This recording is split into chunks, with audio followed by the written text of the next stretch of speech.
राजधानी पटना के panache hotel में हम पार्टी के राष्ट्रीय कार्यकारिणी की बैठक हुई।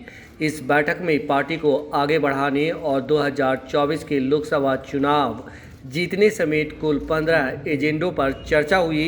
इस खास मौके पर बिहार के पूर्व मुख्यमंत्री जीतन राम मांझी ने एक बार फिर दोहराया कि वे किसी भी कीमत पर महागठबंधन नहीं छोड़ेंगे। उन्होंने कहा कि वे चट्टान की तरह महागठबंधन के साथ हैं और इसके लिए जो भी कुर्बानी देनी होगी देंगे। लेकिन इसके साथ ही उन्होंने सीएम नीतीश कुमार को चेताया भी। उन्होंने कहा कि सचिन पायलट अशोक गहलोत के खिलाफ अनशन कर सकता है तो जीतन राम मांझी भी नीतीश कुमार के खिलाफ अनशन पर बैठ सकता है। उन्होंने कहा कि बिहार में गरीबों को 5 डिसमिल ज़मीन नहीं मिल रही क्योंकि ज़मीन देने के सिर्फ वादे किए गए और 2014-15 में लिए गए निर्णय को ज़मीन पर लागू करना होगा सरकार को, नहीं तो हम आंदोलन छेड़ेंगे। इसके साथ ही उन्होंने इंदिरा आवास में भ्रष्टाचार को लेकर भी सीएम नीतीश को खरी खोटी सुनाई और एक कमीशन बनाकर इसकी जांच कराई जाने की मांग की। सुनिए बिहार के पूर्व मुख्यमंत्री और हम पार्टी के राष्ट्रीय अध्यक्ष जीतन राम मांझी को। वहाँ पर सब मैनेज करके रखे हुए थे और सब गरीब तबके के लोग थे। हम समझे कि हम तो जाना चाहते थे टेकारी, लेकिन टेकारी में जा करके राष्ट्रीय अध्यक्ष जी के आदेश का पालन हमने किया तो हमको लगा कि अच्छा आदेश था। आए नहीं आते थोड़ा दिक्कत हो जाती और सबके यहाँ हमने यही सब चीज़ कहा कि हमारी गरीबी तुम्हारी गरीबी ऐसे दूर नहीं हो सकती, इसलिए तुम काम इस ढंग से करो कि चुनाव में निर्णय जाति के नाम पर नहीं, पार्टी के नाम पर नहीं, धर्म के नाम पर नहीं, पैसा के नाम पर नहीं, काम वसूल के नाम पर दो, तब काम चलेगा। और उसमें भी बाबा भीमराव अम्बेडकर साहब की जयंती के शुभ अवसर पर हम लोग कहना चाहते हैं कि उनके कामों को आप कीजिए। तो इसलिए हम लोग तो इसके लिए रट लगा रहे हैं, तो ये होना चाहिए। और दूसरी बात जो हम कहना चाहते हैं, लेना चाहिए हम लोगों को एक जिस कार्यक्रम के लिए हम लोग दौड़ रहे हैं कि बाबा दशरथ लंगी मांझी, जननायक कर्पूरी ठाकुर जी, डॉक्टर श्री कृष्ण सिंह, ये सब ऐसे आदमी हैं जिनको भारत रत्न मिलना चाहिए। इस पर मुख्यमंत्री से हमारी बात हुई तो उन्होंने कहा कि बाबा दशरथ को और जननायक कर्पूरी ठाकुर को और डॉक्टर श्री कृष्ण सिंह का नाम हम लोगों ने तो 3 बार भेजा, केंद्र सरकार ने हमको भारत रत्न नहीं दिया है। हम इस कार्यकारिणी में अगर कोई रेजोल्यूशन लेकर के और प्रेस कॉन्फ्रेंस करने की बात होगी तो हम लोगों को ये भी मांग दोहराना चाहिए कि इन लोगों को निश्चित रूप में भारत रत्न की उपाधि मिले। ये हम आप लोगों से अनुरोध करना चाहते हैं। दूसरी बात हम आपसे कहना चाहते हैं, जिसकी चर्चा अभी रामेश्वर बाबू कर रहे थे, हम रामेश्वर बाबू की बात से एकदम सहमत हैं कि जब फ्री इलेक्ट्रिसिटी मुहैया कराने की बात आती है या 5 एकड़ ज़मीन वालों को ज़मीन देने की बात आती है तो हम तो यही कहते हैं कि जो बीपीएल के अंतर्गत रह रहा शख्स है, चाहे जो जात रहे, उसको आप 1 पैसा नहीं लीजिए। नहीं तो पैसा की बात करते हैं तो 200 यूनिट तक के बिजली फ्री कर दीजिए और खेती के लिए तो एकदम फीस नहीं लीजिए, ऐसा व्यवस्था हो। और ऐसा व्यवस्था का मांग हम लोगों को करना चाहिए। और इसके लिए ज़रूरत पड़े तो आंदोलन का भी रूप लेना होगा, तो हम लोग आंदोलन भी करना चाहिए। तो ये चीज़ है। और फिर हम ये कर सकते हैं कि हमारे एक साथी ने अभी खास करके कहा, प्राइवेट स्कूल्स में सरकार ने कानून बनाया है कि 25% हम गरीब के बच्चों को या सरकार के द्वारा रिकमेंडेड बच्चों को हम वहाँ पर रखेंगे, लेकिन कोई प्राइवेट स्कूल ये तो छोड़ करके नहीं रख रहा। और अगर रखता है तो उसको सेपरेट क्लास उससे ले करवाता है, ताकि हमारे बच्चे का वो स्टैंडर्ड नहीं है जो अपने प्राइवेट स्कूल के बच्चा को लोग स्टैंडर्ड करता है। तो ये तो दुर्गना नीति हो गई। इस चीज़ को देखना चाहिए। एनओसी सरकार देती है, 2015 में हमने ऐसा किया था। हम कहा था कि साल में तुमको प्रतिवेदन हमारे पास देना होगा, नहीं तो तुम्हारा एनओसी हम रद्द कर देंगे। लेकिन दुर्भाग्यवश रह नहीं पाए तो हम कैसे करेंगे। अब तो करना चाहिए नीतीश कुमार का, और लगता है कि नीतीश कुमार माननीय का इस माने में कोई ध्यान नहीं है।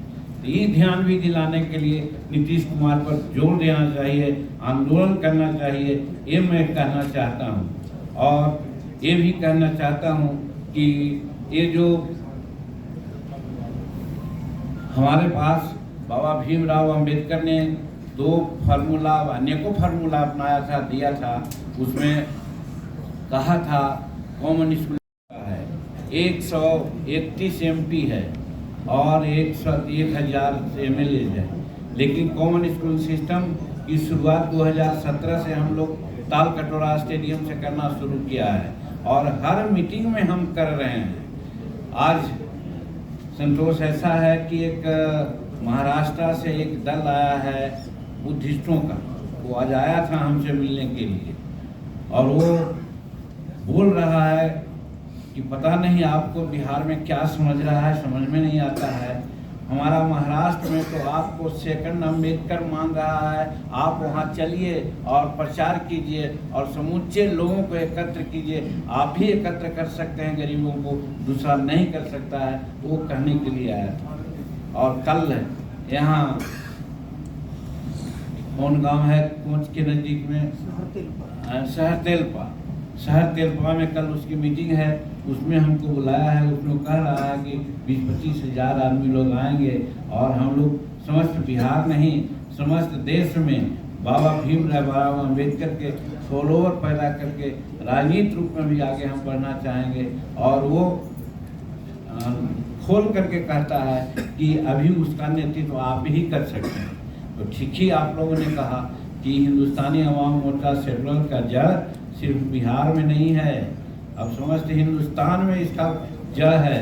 और आप लोग सक्रिय होइएगा तो निश्चित रूप में हम लोगों को उसका बल मिलेगा। तो कॉमन स्कूलिंग सिस्टम की बात वहाँ करते हैं। अब एक और राजनीतिक बात जिस पर कोई चर्चा नहीं करता है, आप लोगों से मैं कहना चाहता हूँ आपको चर्चा करना चाहिए, और वो है सेपरेट इलेक्टोरल। 1932 में बाबा भीमराव अम्बेडकर ने बताया था कि साहब जिस प्रकार से MLC स्नातक, जिस प्रकार से MLC ग्रेजुएट, जिस प्रकार से MLC वो लोकल निकाय लोगों का होता है, उसी प्रकार से शेड्यूल कास्ट का भी अलग होना चाहिए, सेपरेट इलेक्टोरल होना चाहिए। लेकिन हाँ, पूना फैक्ट से फैक्ट में जो मसौदा था उसको काट दिया गया था राजगोपालाचारी जी के कहने पर और सरदार पटेल जी के कहने पर, और बाबा साहब अनशन पर बैठ गए थे और लाचारी में बाबा भीमराव अम्बेडकर साहब को दस्तखत करना पड़ा था। और उन्होंने कहा था कि हम दस्तखत कर रहे थे, आँख से आंसू हो रहा था। तो मेरा कहने का मतलब कि महात्मा गांधी जी को समझाया गया था कि इसको करने से विभेद होगा, तो आज विभेद नहीं है क्या, और उसी के नतीजा में हमको ये आरक्षण दिया गया था। और हम कहना चाहते हैं कि कॉमन स्कूलिंग सिस्टम अगर कर दिया जाए और सेपरेट इलेक्टोरल कर दिया जाए तो न हमको आरक्षण की जरूरत है और न हम जाति पाति की कोई बात आएगी, सब मिट जाएगा। यही बाबा भीमराव अम्बेडकर की मंशा थी और उसको लेकर के हम लोग को काम करना चाहिए। और इसके लिए संतोष तैयार रहिए। हम अभी हाल में कह रहे थे कि ताल कटोरा स्टेडियम में हम मीटिंग करेंगे। ताल कटोरा स्टेडियम में हम जाते मिटिंग करते, एक दिन हम आज और हमको आज विश्वास हो गया, जैसा कि उन्होंने कहा कि एक दिन महाराष्ट्र हम चल जाएंगे तो वहाँ से 4-5 हज़ार आदमी आ जाएगा ताल कटोरा स्टेडियम में, और बिहार से जाएगा ताल कटोरा स्टेडियम भर जाएगा। और वहाँ पर हम मांग करेंगे कि साहब सेपरेट इलेक्टोरल और कॉमन स्कूलिंग सिस्टम लागू करो, ये हम लोग का सफल हो जाएगा। इसके लिए भी तैयार रहना चाहिए, ये मैं कहना चाहता हूँ।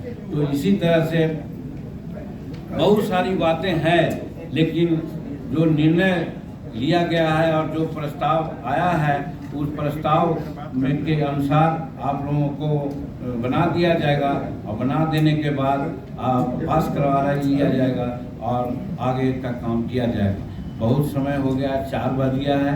आज वहाँ जो कह रहे हैं कि इफ्तार बोलने की ज़रूरत नहीं है।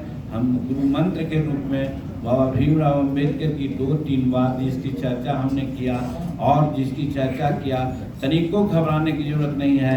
हम लोग संघर्ष करने के लिए तैयार रहिए। समर्थन देना अलग बात है, लेकिन मांग करना अलग बात है। हम लोग मांग करेंगे। और ठीक ही कहा संतोष जी, हमारी पार्टी कोई कमज़ोर नहीं है, हमारी पार्टी चल नहीं रही है, हमारी पार्टी दौड़ रही है। सबको समझता है, सबको ये कहता है कि ये भी जानता है कि जीतन मांझी के पास पैसा नहीं है, बावजूद इस वक्त कैसे चुनाव लड़ता है और कैसे ये हो रहा है। तो सब देखते रहे, ताकते रहे। हम लोगों की पार्टी चलेगी और आगे आने वाला दिन में हमारे पार्टी का भविष्य बहुत सुंदर है, बहुत सुंदर है। कभी हम लोग देह टाइट कर लेंगे तो हो सकता है कि बिहार के सत्ता पर हमारी पार्टी ही काबिज हो। अमरिंदर जी यही बात कर करके इस कार्यकारिणी की बैठक में आए हुए सभी साथियों को बहुत बहुत धन्यवाद देते हैं। और इसी तरह से समय समय पर राजेश पांडे जी जो इलेक्शन कमीशन का डिमांड है उसके अनुसार, चाहे राष्ट्रीय परिषद की बैठक हो, राष्ट्रीय कार्यकारिणी की बैठक हो या चुनाव की बात हो, करा लें ताकि आगे का काम बढ़े। और जो भी प्रस्ताव आए हैं सब प्रस्ताव को संकलन करके जिसमें पिछड़ा